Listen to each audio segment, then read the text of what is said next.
Okay, so hello everyone. My name is Jayashan Akiraditana from DMT2409019, and today I'm about to present about my game. So first, let's go to the main menu screen. It's taking a long time. I think this is already on the main menu screen. Okay, so this is the main menu, of course, just like how I do it, like the same in the class. I just put some button and a background, and when you click, it also have a music. Yeah, I think just like this, and when you hover, the button will be bigger a little bit, this, and when you click, it will go to level 1. Okay, and I think that's it for main menu scene. And now I will open the first level scene. Yeah, so here, okay, we will just, yeah, here in the beginning, I put a text mesh pro, like the text here saying like welcome to the game, use WASD to move and spacebar to jump. So I put many of this text in the game to show people like guidance how they play. So like, let me lower down the speed. So like this one, checkpoint to save your progress, so people know that this is checkpoint. And I also put like this, there are like many text. I use Text Mesh Pro. I make another canvas. This one is the normal canvas for the UI, for the coin and anything on the screen, and this one is for the world space. So I put the render mode world space and put many of these texts so it can exist in the game world. And then I think I want to explain about the mechanics I added in this game. So firstly, I think I added this one. This is like a conveyor belt. It's like a movement speed boost. So if your ball goes here, it will be faster. And I will open the script, which yeah, this one is the conveyor belt. Yeah, this one. So for this one, I use 3 variables. Belt direction, I set the belt direction initially to the z-axis, which is forward, but later I can set it in the inspector if I want to edit like the belt direction. And this one is the belt speed. This one is also defaultly set to 5, and this one is additive. This one is like a different mode, but I am only experienced with this. I mean experimenting, but actually at the end I didn't use this, as you can see. So yeah, so how does this work is actually we put a rigid body on the other game object that collision to this conveyor belt, and if it's null, then it will return nothing. And factor 3 force is belt direction normalized times the belt speed. So the direction and the belt speed, it will add force here. It will add force. The force mode is acceleration. Yeah, this one is force from this one, right? We already belt direction times by belt speed. And this one, I didn't use it. Yeah, so I just use this one. So I think that is the, and I can show you how it works. Like, if for example, I move this ball here and test here, if I didn't do anything, it will add force to the player to the z-axis, which is forward, because it's the default. And if I click the W, it will add the speed to my currently ball. So yeah. And if I just want to make it like, for example, I want to make this one move backward, the force, I just change this one, the z-axis to -1. So now it's going back. And I also can manipulate the speed. Maybe I want to make it 20 like this. So now it will go backward because it's -1, and 20 is because the speed is 20. So let's see if this works. Yeah, like this. If I didn't do anything, it will push me back. Okay, so that's how the conveyor belt works. I'll just reset it again to normal.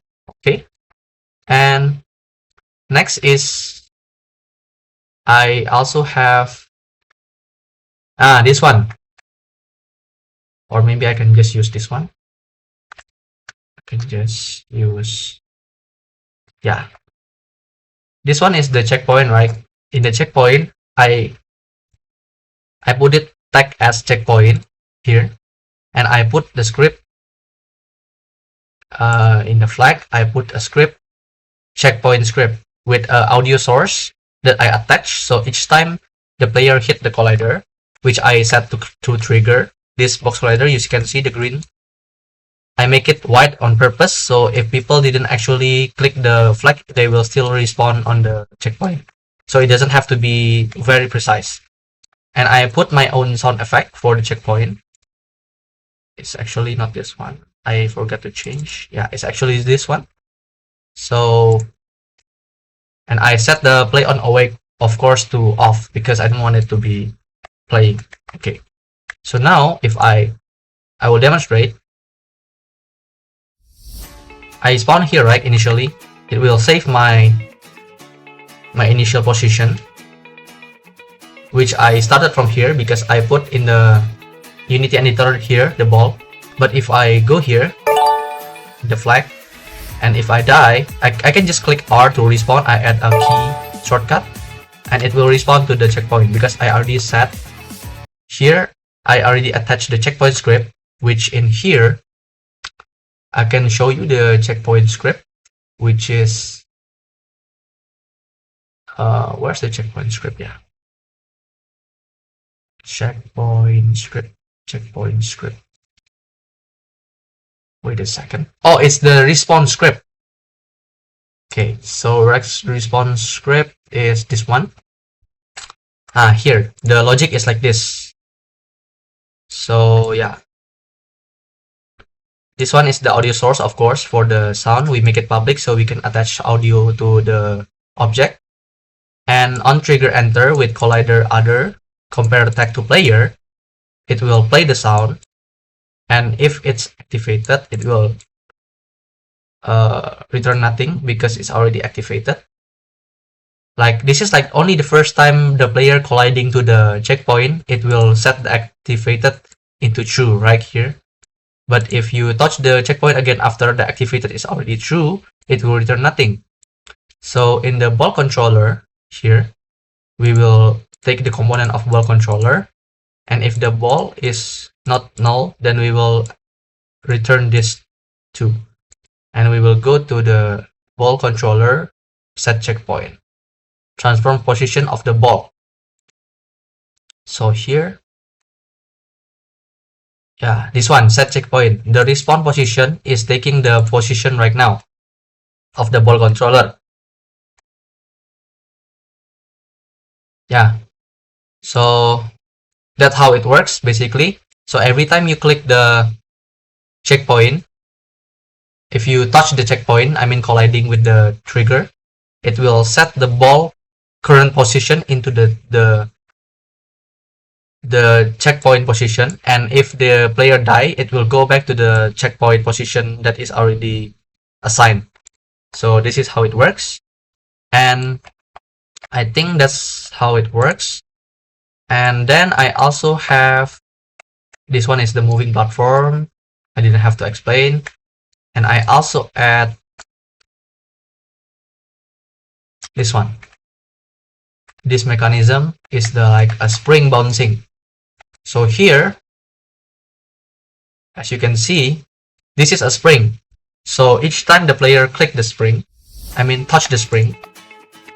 Sorry, I cannot. Why I cannot play on my own game?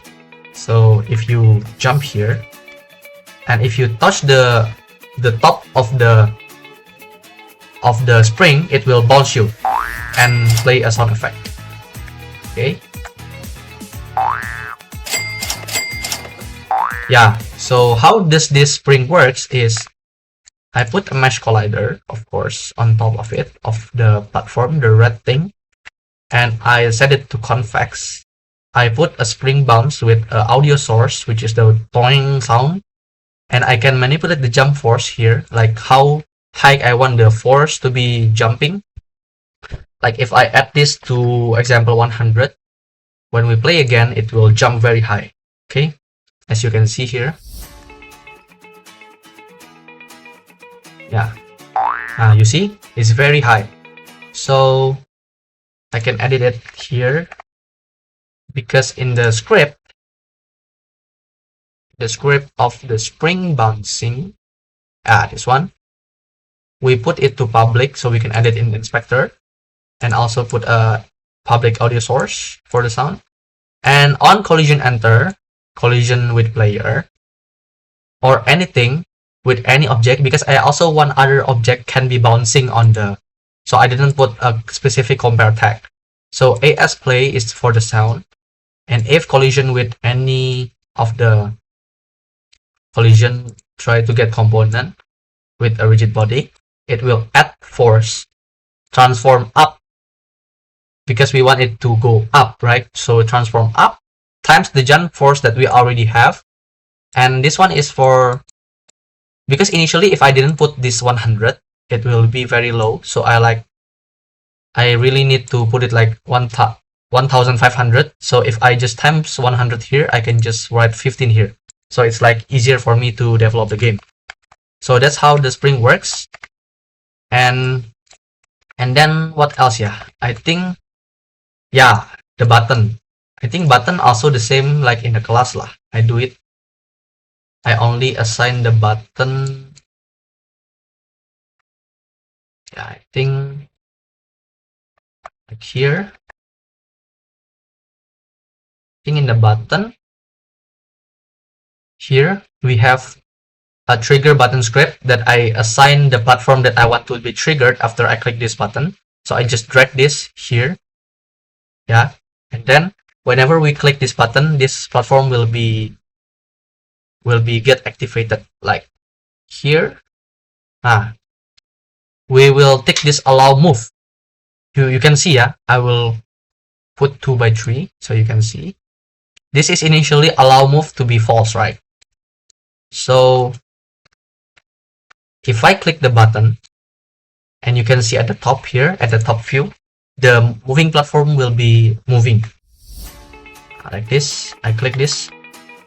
You see it's being ticked now. The allow move is being ticked if I click it.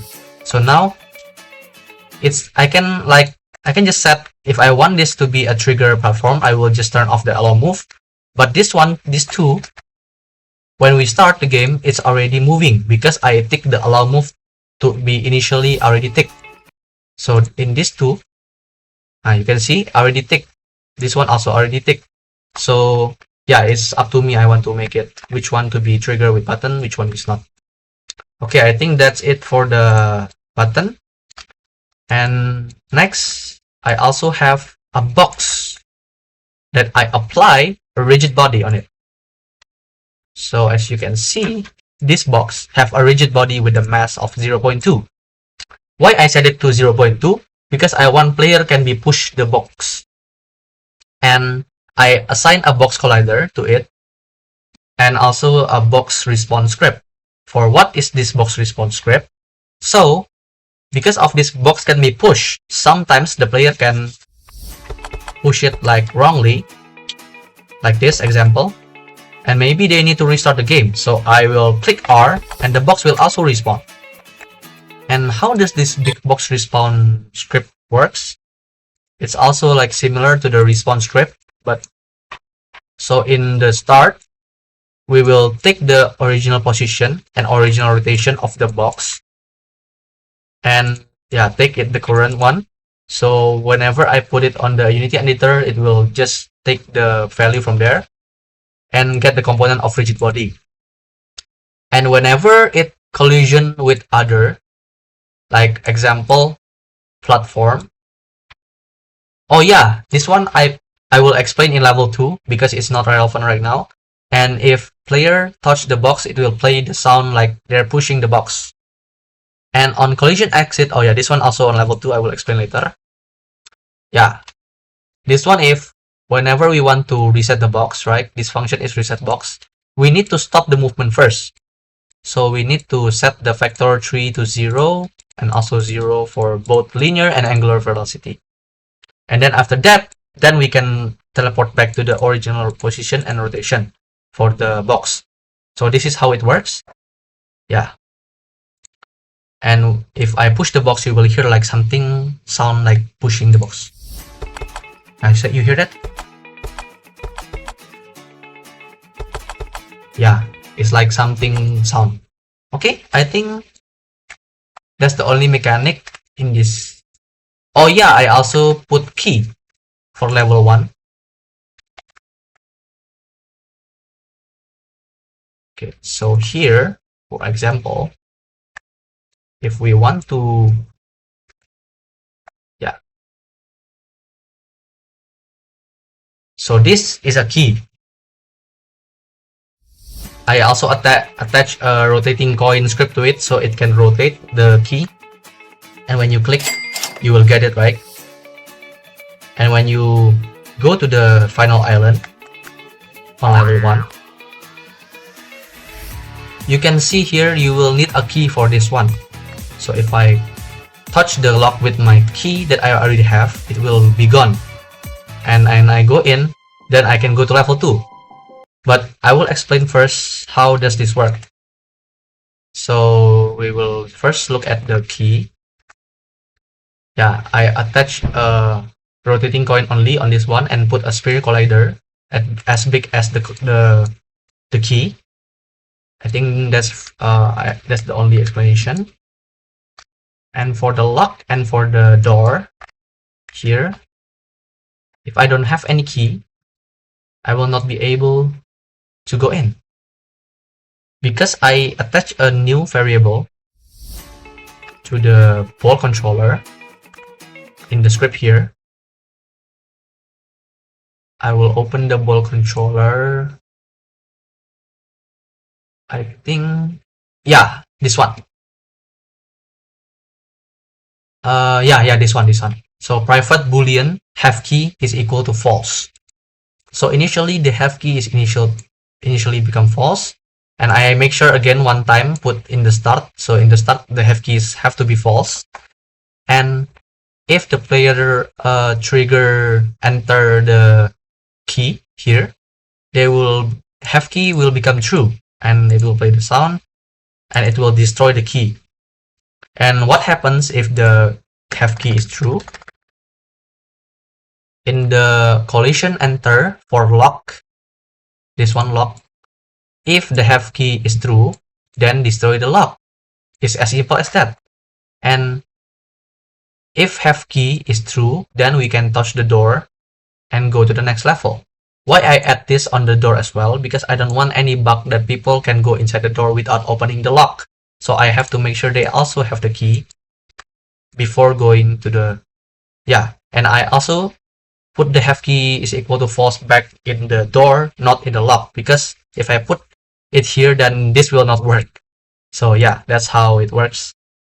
I think that's it for level 1, and we will proceed to level 2. Yeah, we will open the scene 2. I think there's not many things that I added, like not that many. So this is the same conveyor belt as before. Spring. Maybe I just changed the value here, if you can see. Yeah, I just changed the value to be bigger here, so it will be a faster boost for the spring and for the conveyor belt. As you can see here, it will become so fast. This, see, it's gonna be so fast. Okay, so I will just straight away explain the new mechanics on level 2. So in level 2, I added a new mechanic where you need to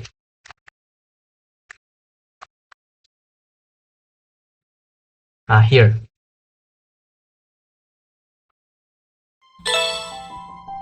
I also have box here, and I plan to make player have to push the box into the moving platform, and then they can use that box for a jump boost. So like this, I go to the platform, and then I go up,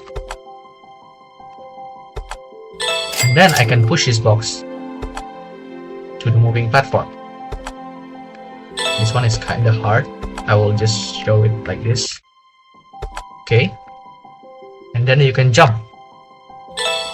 Yeah, this one is quite hard. I will this. Okay. Yeah, like basically you can go there using the box. It's possible, but I will not show it for time limits constraints.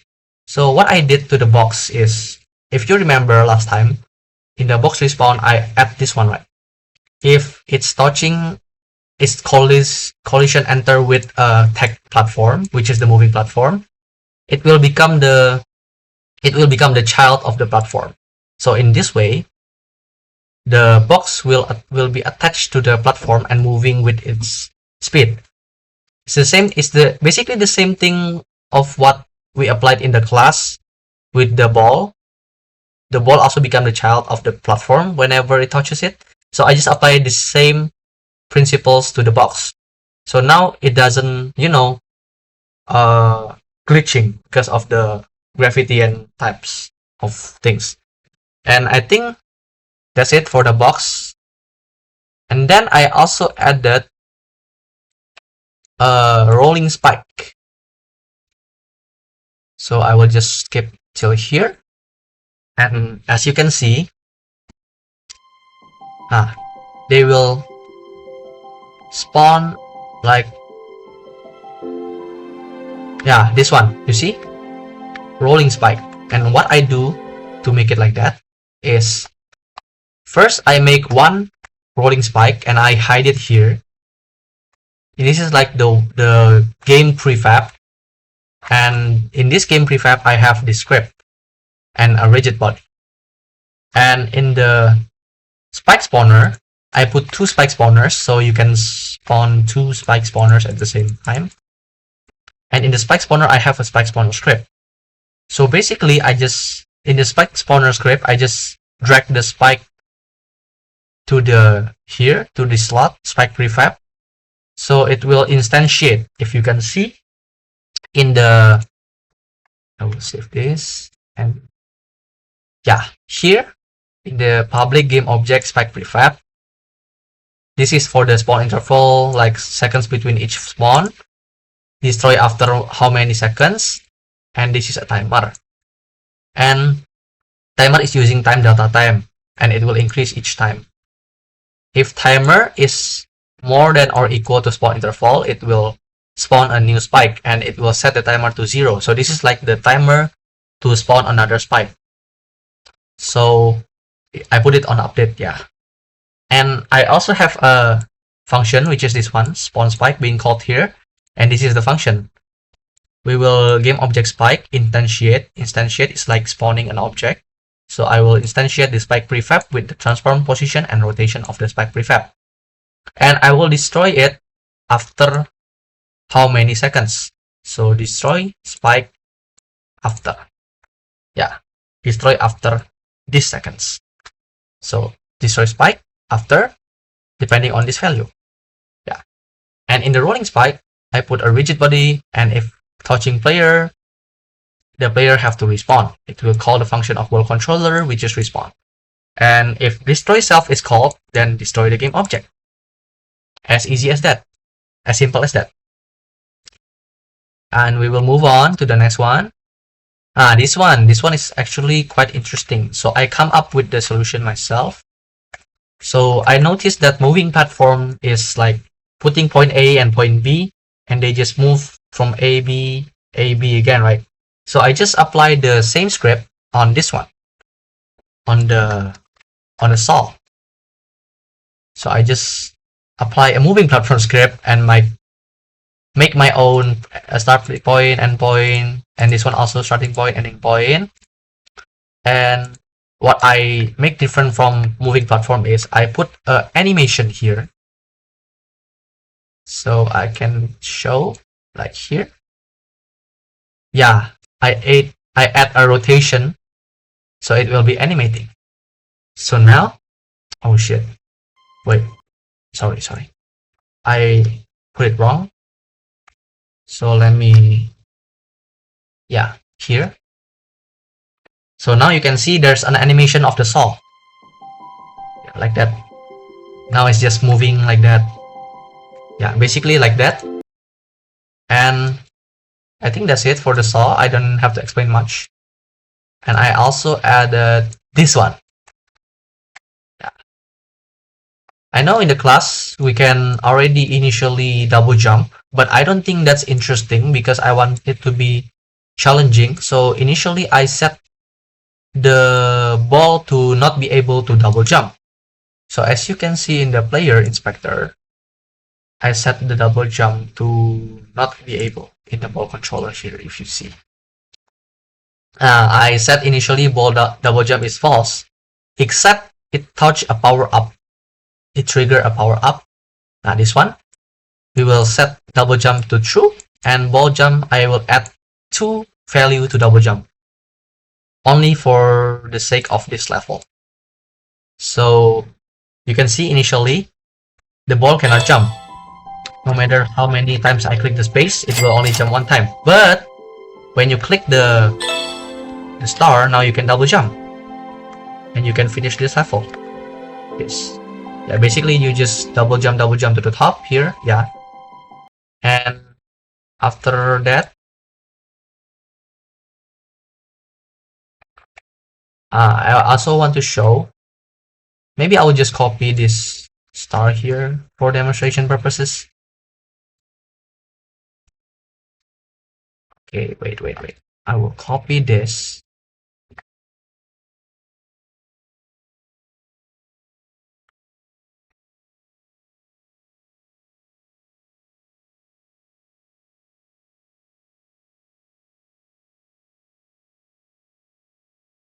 Okay, because we need double jump to finish this level, so I need to put 1 at the top because I don't want to take so long to do it.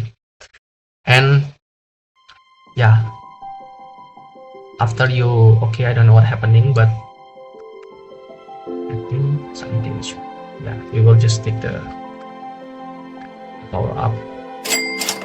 Okay, and this one is like just a normal spike, and I just put attack game over on it, so whenever you click it, you will respawn. Yeah, but the interesting mechanic here is not because of the, because you know the obstacle is static, right? But this moving platform is the one that makes it dangerous. So we need to cross the bridge from here to the other side. So to do so, wait, what happened? Why it's freezing? Okay, so yeah, we will need to take this double jump and go to the platform. I'm really bad at my own game. We will need to wait for the platform to go back. Okay, let's go here. Yeah, okay, so basically in this level you will have to go left. You have to follow the shape of the borders like this, and then you will go and double jump here.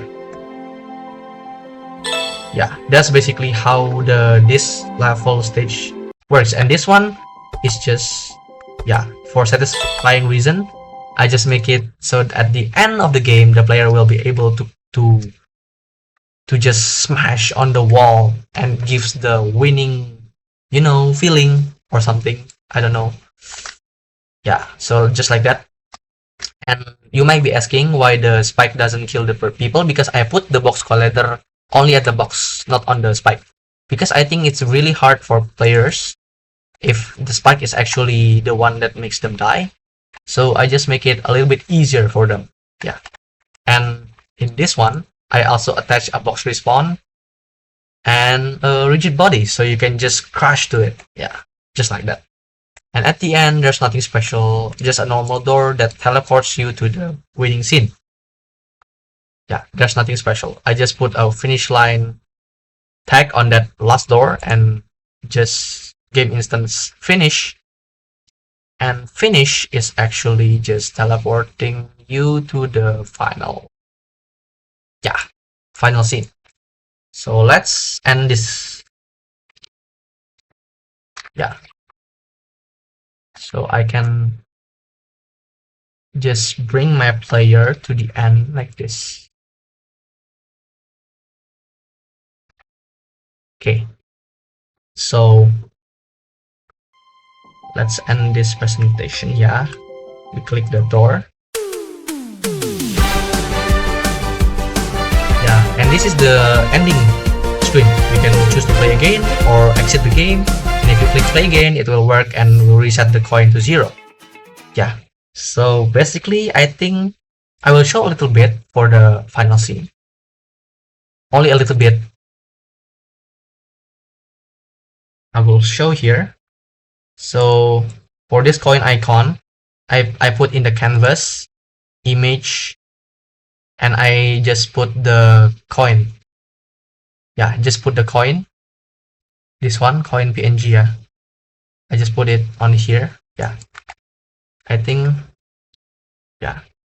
And this one is the same, like the main menu is just button, and just an image very big at the back. And this is score label from the HUD manager refresh. So it will show the coin value. Okay, that's it for the script explanation, and I want to tell the development process. So throughout this development process, I thought a lot, and I also do some research of some of the platformer games. So I would know like what obstacles I have to put and how it will work.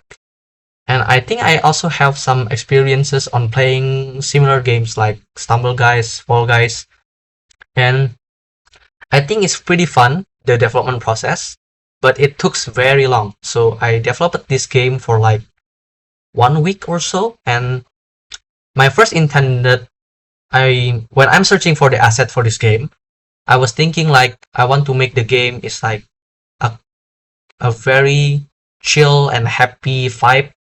So I searched for a really cute asset. As you can see, the asset is very like low poly and very cute theme. So I think the background song is also very supportive of this vibe. And I think, yeah, it works. I think it works because people that play my game, they feel like very happy when playing because the vibe is very cute. You know what I mean, right? So yeah, basically it's just like that. And I think that's it for this presentation. So yeah, thank you.